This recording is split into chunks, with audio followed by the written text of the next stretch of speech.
Our programs offer many languages. Please visit suprememastertv.com/schedule. Nos programmes offrent plusieurs langues. Veuillez visiter suprememastertv.com/schedule.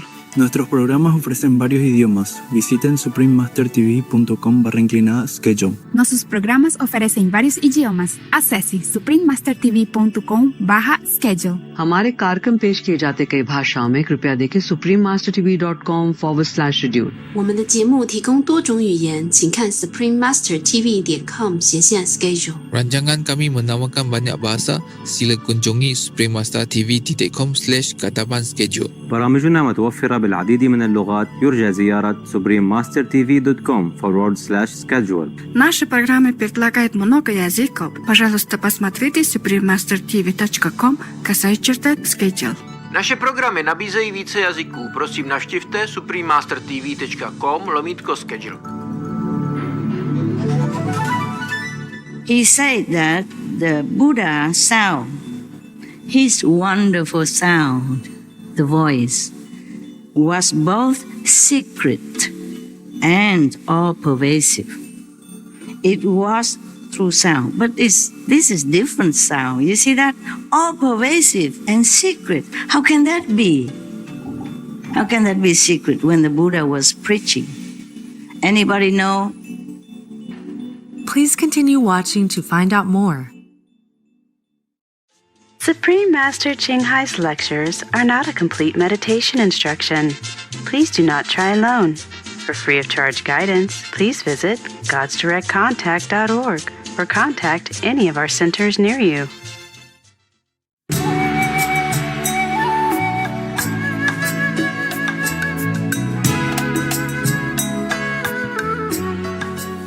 All right, so one of the bhikkhu, the monk, said to the Buddha, he and the other 5 bhikkhus arose from his seat, bowed at the Buddha's feet, and said to the Buddha.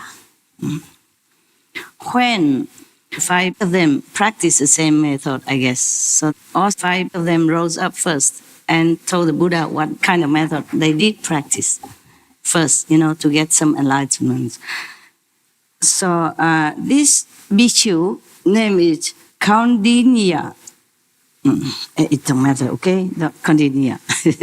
The Sanskrit name, when it's translated into English, is already not very correct.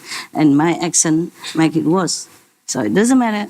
One of 5 bhikshus, and the first one, probably the leader of the group, with others of the 5 bhikshus, arose from his seat. I told something in between, instead of just read it. Oh, you want me to read it on? Just, no, the Buddha says something and then the Ananda answered, you want that? No, I have to explain sometime. Maybe I don't have to, but I just do. Maybe you know everything already, right? I love it. You love it? Yes. You love my calendar, right? The calendar. Okay, here come your calendar. Yeah. And extra, yeah. So they rose. Kondinya rose from his seat with the other 5 bhikkhu, bow at the Buddha's feet. A tradition in India, okay? When you want to pay respect or when you want to talk, you first stand up. Or if you already stand up, you bow to the teacher's feet, yeah, your master feet, and with respect, yeah? And then you talk. Or when you come first, when you first see the Buddha, you come in his house, for example, see the Buddha, you bow to him as the feet. Yeah, touch the feet of the Buddha, put on your forehead, like that. It's Indian tradition, to pay utmost respect. Okay, that's all right. So now, and he said to the Buddha, when I was in the deer park is when the Buddha also stayed there some time before, and preach some Dharma, some teaching there, okay? And they were there, the 5 monks were there. When I was in the deer park and the pheasant garden, these are all in, India or Nepal, not here. I observed the thirst come one immediately after his accomplishment of the way, meaning when the Buddha first came out of the enlightenment, Yeah, the first ever time. After practicing for 6 years, and then after sitting under the Bodhi tree, no eat, no drink for 40 plus days, and he became enlightened. Then he arose out of the Bodhi tree and he wandered around. Maybe he went to Deer Park and Pheasant Garden.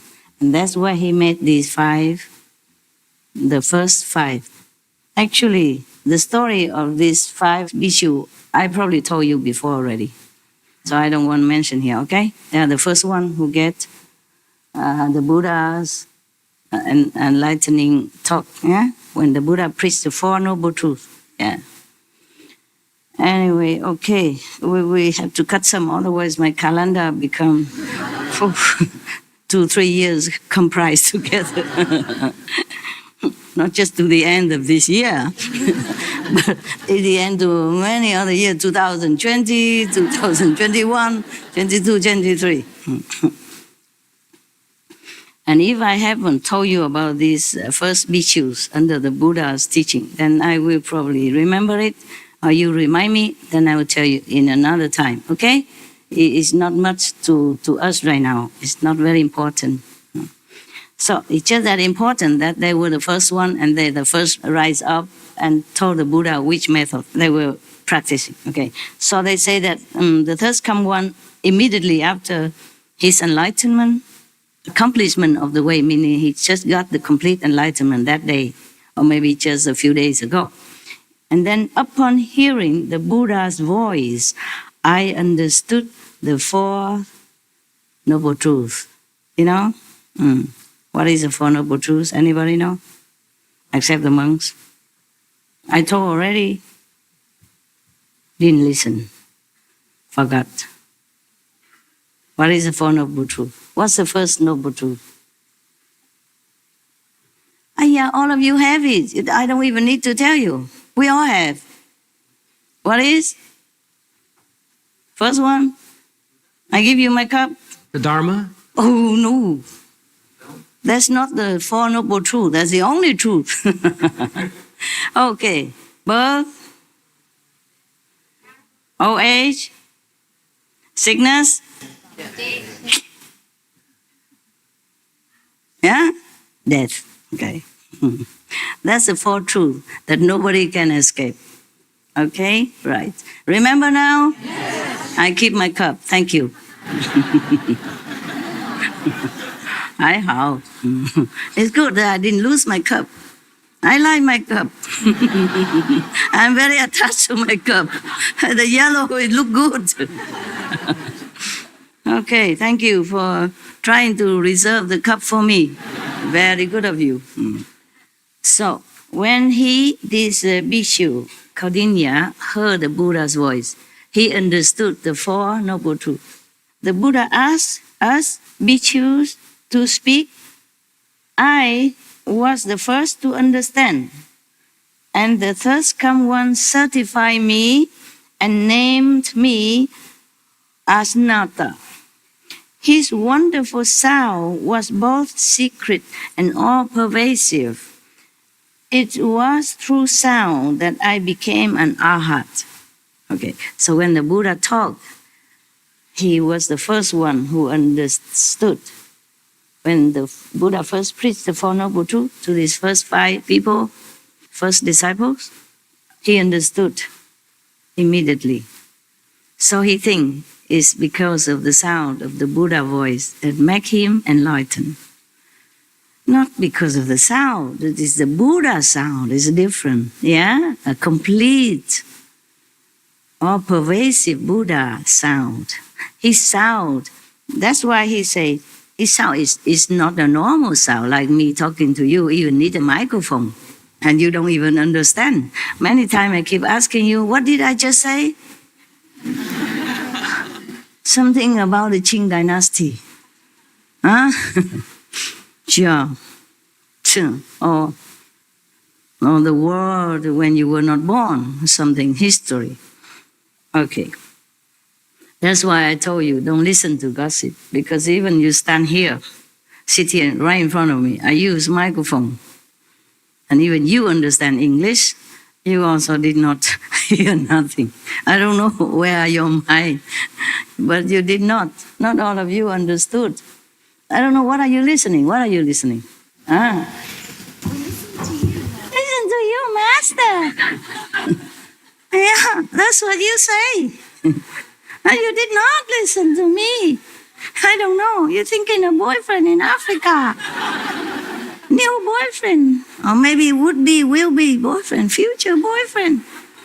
Future wife. I don't know. Because I asked you today also, you did not answer correctly. I wonder. That's why I said to you, don't listen to people talk, especially negative things about other people. Even if you hear it, even with your own ears, or see with your own eyes, things are not the way it look like, or seems like, yeah? It could be wrong. You could be wrong. Some criminals, so-called criminals, went to prison for nothing because the witness say that it's him. But it wasn't him. Maybe look alike. Maybe the witness see it wrong. Maybe he thinks wrong. Maybe at that time he was drunk and seen double. Who knows? Okay?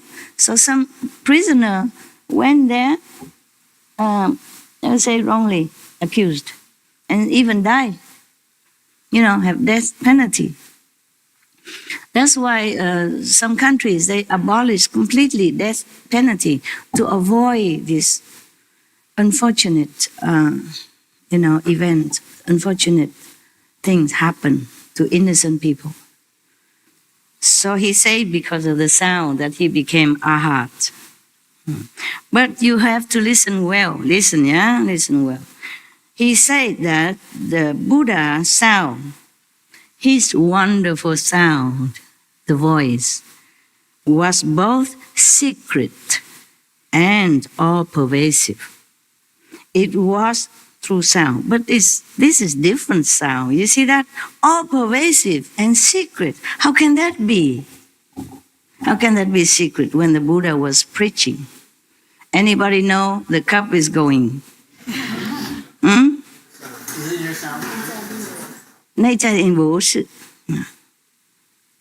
At that, in the sound, no.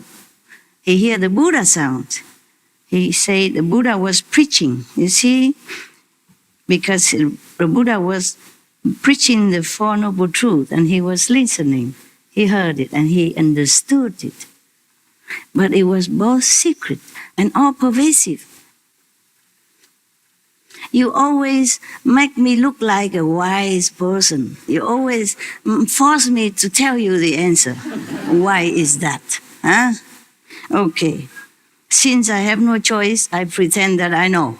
All right? And you just have to take it because you don't answer me. So you have to take whatever answer I give because that's what I knew. Okay? I guess when the Buddha was preaching, because Buddha just came out from enlightenment, with all this energy in him, conserved all these 6 years and 40 days intensive meditation. He just came out. So the whole being of him is full of blessing, Buddha power, light, and wisdom. Incredible at that time. So these 5 lucky bhikkhus, practitioners, got it all. At least as much as they can absorb at that time. So when the Buddha was preaching, he entered samadhi then. You understand what I'm saying? He still hear one side from the Buddha's worldly voice, but inside he also hear the Buddha in all 10 directions then. Because when the Buddha says something, it's not just the humans that hear, the animals hear them. The devas from heavens hear them. The ghosts, all the ones hear him. It's all in the 10 directions. It reverberates all over everywhere.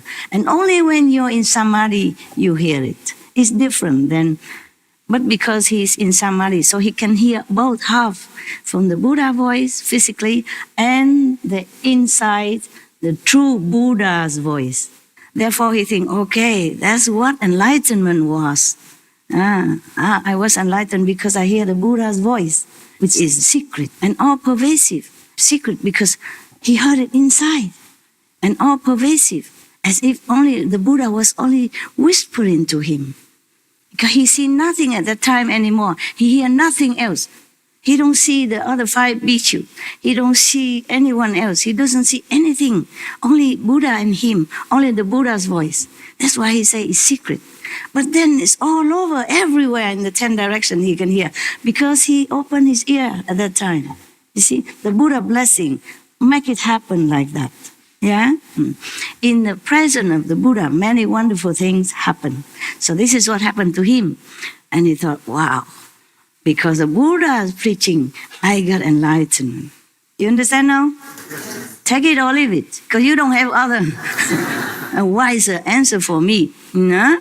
All right. Moment.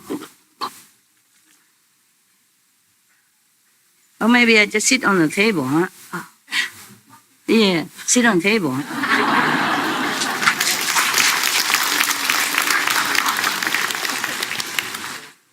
Now I can sit like a Buddha. Oh. Thank you. Okay, so the Buddha asked us about perfect penetration, as I have been certified to it. Sound, voice, yeah? Voice, is the superior means for him. Is it? What if you don't have anybody ever talk to you? What if you stay in the jungle? Only animal or bird singing. How would you get enlightenment then? Huh? See? Okay. But the Buddha will tell you later. I'm not saying, no, I'm not saying, oh my God, I forgot. I told the end of the movies. Oh, but that's just one. There are many more to come. Okay, so now another bhikkhu. Whoever stayed with the Buddha at that time are only bhikkhus. Okay, not bhikkhuni. Bhikkhuni come later. Nuns come later. When his mother, stepmother came and begged him for becoming a nun to follow him, that's when the nuns began. Before, Hindu don't have any nuns because it's inconvenient. They think the woman in India cannot go out without any other man or family member, understand? Otherwise they'll be looked out upon and harassed or molested. And still nowadays. Less, of course, less, yeah? Less than before, yeah. They're more liberal now. But in some remoter area, maybe such custom still prevail. And any woman go alone is a no-no in India. It's not respectful. So, at that time, whoever stay, even if I don't say it's a monk, you should know it's a monk, okay? Because here it doesn't say a monk Upanishad. It just say Upanishad. Then you should know he's one of the monks. Whoever stay with Buddha at that time, Buddha don't have house, Buddha don't have food for you, don't have nobody cook for you there. So if you want to stay there, you have to be a monk. Meaning you go out, beg for your own food, take care of yourself. Buddha don't do any physical caring for his monks. Yeah, everyone take care of themselves. It's easier, okay? Yes. And maybe the lay people come now and then, occasionally or whenever, then they bring food to offer to Buddha also, and then they probably bring their own food or cook for them. But not the Buddha who has to take care of all that. Not like your poor master here. Okay, a lot of work because have to take care of small things, small things. Even if the disciple build, I have to instruct and take care, that is done well, for example. I'm not complaining, I'm just telling you, your poor master is really poor. Every little thing take time. Don't tell me that, oh, it's just a little job. Why must I say that? A lot of little jobs, okay? A lot of little jobs, even for dogs, how they have to be comfortable, where, it's a new place, and many things are not as ready as in an old place, okay? But I'm very happy, okay? I'm not complaining anything at all. Just a lot of work. Right. So now there's another bhikkhu come up, telling the Buddha what method he practiced. The first one is the voice. See? The Buddha's voice. Okay. Now Upanishad arose from his seat, bowed at the Buddha's feet, and said to the Buddha, I also saw the Buddha when he first accomplished the way. Probably these are the first disciples. So they take turn to stand up and tell.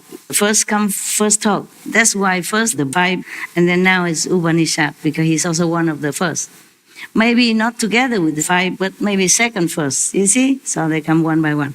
Upanishad say, I also saw the Buddha when he first came out of Samadhi, of the perfect enlightenment accomplishment. I learned to contemplate the appearance of impurity until I grew to loathe it and came to understand that the nature of all form is unclean. Bare bones and subtle dust all return to emptiness, and saw both emptiness and form are done away with.